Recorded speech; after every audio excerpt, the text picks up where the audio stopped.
Picture this. You're sitting on your couch. Yeah. The room is perfectly quiet. Your physical body is just, completely at rest. But your heart is racing. Yes, your heart is racing. Yeah. Because mentally, you are currently fighting Monday morning rush hour traffic that won't even happen for another 14 hours. Oh, yeah. You're furiously drafting responses to emails you haven't even received yet. Exactly. We have all been there. It's that dreaded Sunday afternoon feeling where your physical reality and your psychological reality are just living in two completely different time zones. It is a profoundly common experience, actually. I mean, your body is completely safe, yet your brain is actively generating this whole cascade of stress hormones for a future that just hasn't arrived yet. Right. And usually when we try to figure out how to dismantle that kind of chronic low-grade anxiety, we assume we need some deeply technical solution.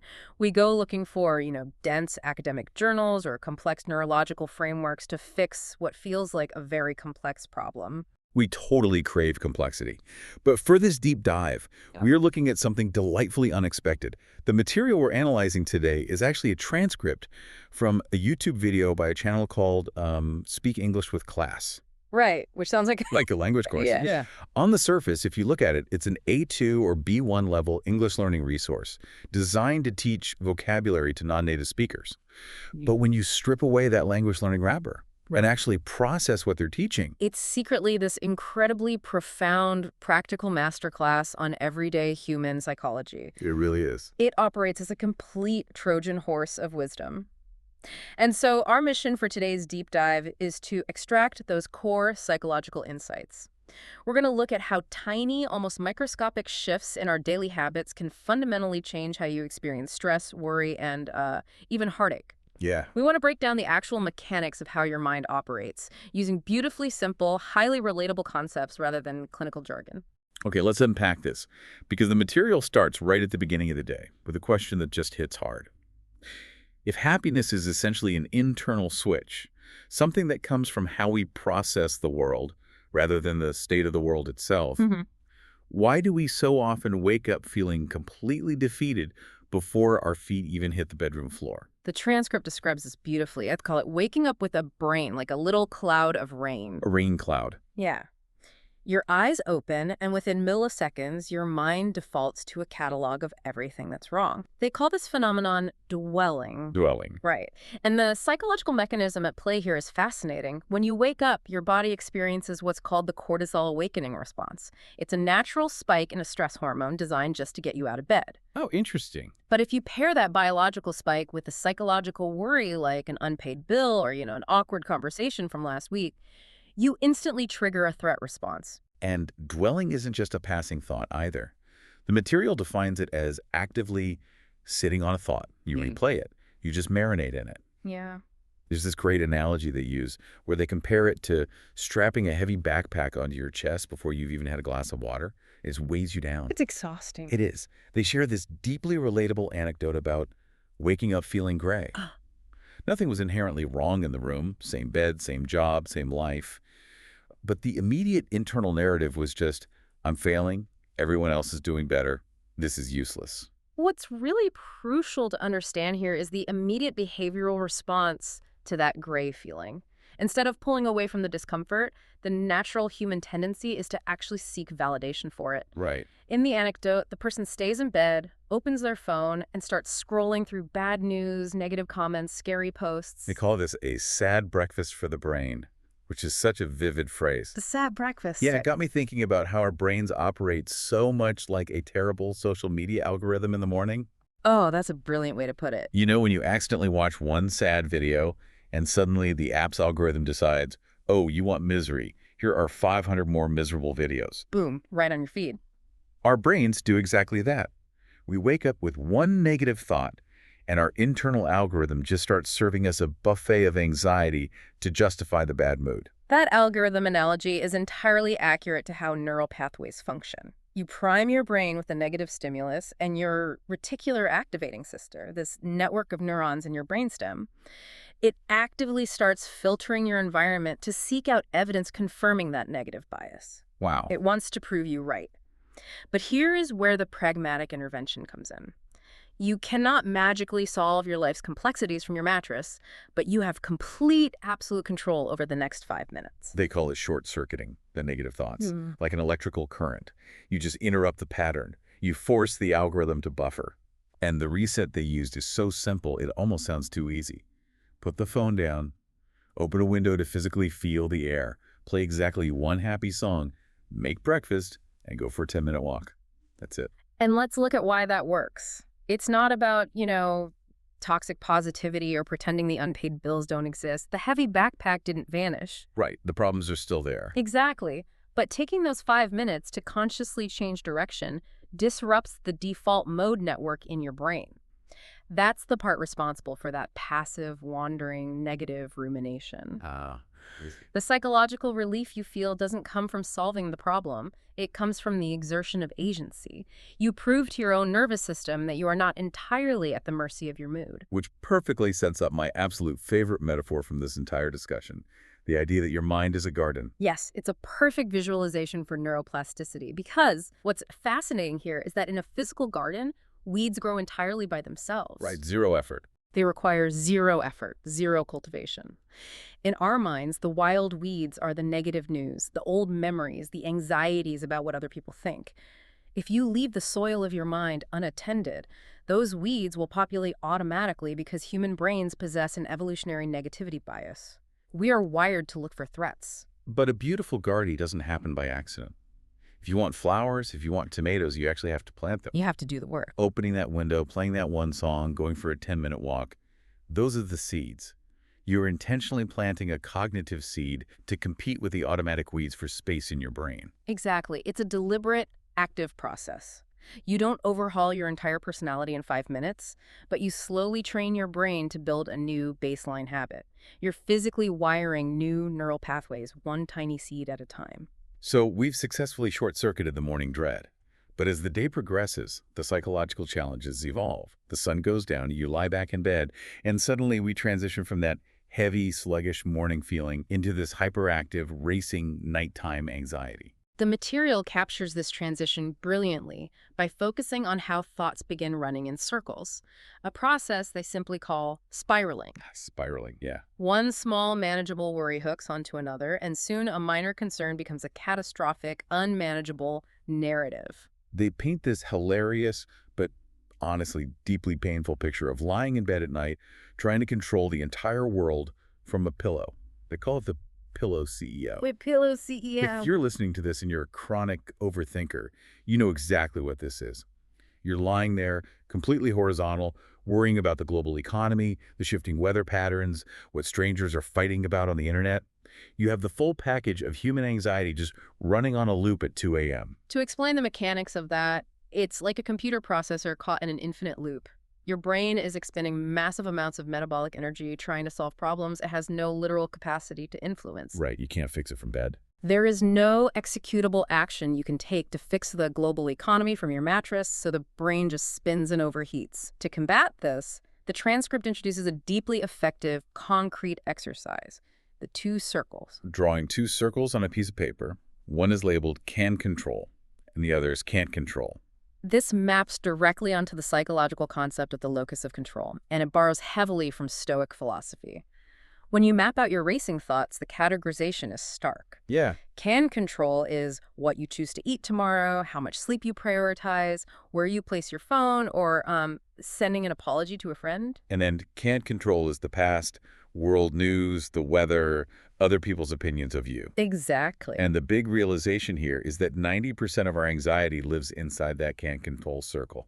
It creates this sensation of just trying to keep your head above water. You're not actually swimming, you're just treading water, trying not to drown in a sea of issues you can't even touch. It's exhausting. But hold on, I have to challenge this premise a little bit on behalf of everyone listening. Because if you're listening to this, you likely pride yourself on being engaged and well-informed. Sure. Doesn't completely ignoring the can't control circle just means sticking our heads in the sand. How do we stay responsible, active citizens without drowning in the news? That is the exact trap of modern awareness, and it's a very valid pushback. But the material actually establishes a vital rule for this exercise that addresses that perfectly. The rule isn't that you must become willfully ignorant or apathetic to the world's suffering. Okay, so what's the rule? The rule is you are allowed to notice the things in the can't control circle, but you are not allowed to stay there for an hour. Oh, noticing versus residing. Precisely. You acknowledge the news, you acknowledge the terrifying economic report, but you don't pitch a tent and live in that anxiety. When you find yourself residing there, you consciously extract yourself. You choose one small item from the can control circle and you execute it. Like drinking a glass of water. Yes. You drink a glass of water, you sit in silence for 5 minutes. They describe this beautifully as moving your brain from a noisy street into a quiet park. I really love that visualization. And the physical act of writing the circles down is key, right? Just sitting on the floor, leaning against a wall, and taking your brain out of the traffic to put it on the grass. You don't have to fix the world's problems. You just have to breathe for 5 minutes. The mechanism of writing it down is called externalization. When you are spiraling, the anxiety is trapped in your amygdala, the brain's emotional fear center. Right. By physically writing the worries into circles on a piece of paper, you force the information to travel to your prefrontal cortex, which handles logic and spatial organization. You're literally moving the problem out of the panic zone and into the logic zone. It provides the nervous system with a desperately needed rest. Okay, so we've learned to stop the processor from overheating over the world's uncontrollable problems. We're out of the noisy street. But let's look at the other side of the coin, because the material brings up something that I think completely blindsides a lot of high achievers. Oh, absolutely. What about our own lives, the controllable stuff? Here's where it gets really interesting, because they point out the irony that the very things meant to pull us forward in life, our goals, our ambitions, they often morph into our biggest source of psychological stress. It is a profound paradox. Goals are fundamentally designed to give us direction, purpose, and hope. Yet, they frequently become weapons we use to bludgeon ourselves. We get trapped in the toxic cycle of, I should. The I shoulds. I should earn more by now. I should be more successful. I should have my life completely figured out. And that guilt is violently amplified by the grass is greener syndrome. The transcript specifically calls out the danger of scrolling through social media, seeing your peers buying houses, traveling the world, starting successful businesses. It's everywhere. And while their lives look like this lush, perfectly manicured green grass, you look at your own life and it just feels like dry ground. The phrase dry ground perfectly encapsulates the neurological drought of being stuck in a rut. The daily repetition, worry, scroll, compare yourself to others, sleep badly, repeat. It's a loop. You feel entirely trapped. And the fear that spikes during a sleepless night is visceral. What if my life stays exactly like this forever? Which is a terrifying thought to be alone with at night. So how do we actually break out of the rut? The secret is you don't set a goal to make $1 million or change careers overnight. You set 3 micro goals. Just 3. Right. And you categorize them simply: health, work, and heart. The specificity and the scale are what make this effective. When goals are massive and vague, the brain doesn't know where to start, so it chooses paralysis. Right, so a health goal isn't get a six-pack. It's a 20-minute walk after dinner. A work goal isn't get a massive promotion.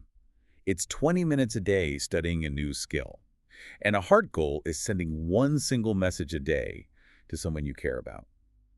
They use this incredible analogy that goals are like turning on your headlights in heavy fog. That is such a good visual. Right. You cannot see the whole road to your final destination. You can't see the finish line, but you can see the next 3 meters. And seeing those next 3 meters is enough to keep you moving forward so you can eventually bounce back. This raises an incredibly important point about the psychological nature of goal setting. They use a phrase that I think is absolute gold. Goals need to be clear and kind. Clear and kind. I think we're so used to goals being massive and intimidating. We are conditioned to think ambition requires punishment. But goals must be clear so your prefrontal cortex isn't confused about what executable action to take. Right. Walk for 20 minutes is clear. Yes. Be a healthier person is terribly vague and unhelpful. But more importantly, the goals must be kind. If they are too rigid or demanding, you crush yourself with pressure and you end up right back in the shame cycle. Yeah. When you achieve a tiny, kind goal, your brain releases a small hit of dopamine. That dopamine creates the psychological momentum required to pull yourself out of a rut. You are literally hacking your reward system with tiny wins. It's about giving your brain a safe, achievable direction to travel. But We do have to acknowledge the reality of human suffering here. Micro goals are fantastic when you're feeling stuck in a rut or comparing yourself to people on Instagram. But what happens when life genuinely throws a massive, devastating curveball? Yeah, that's different. A 20-minute walk is great, but it's not going to fix the loss of a loved one or a massive financial collapse. The material transitions right into this: how to deal with real, acute pain and profound problems. They share a very vulnerable, grounded anecdote about going through a breakup. It wasn't framed as a loud, dramatic movie scene, but the internal, silent experience was devastating. They describe it as feeling like someone simply switched off the color in life. That imagery is so striking. Everything just goes gray.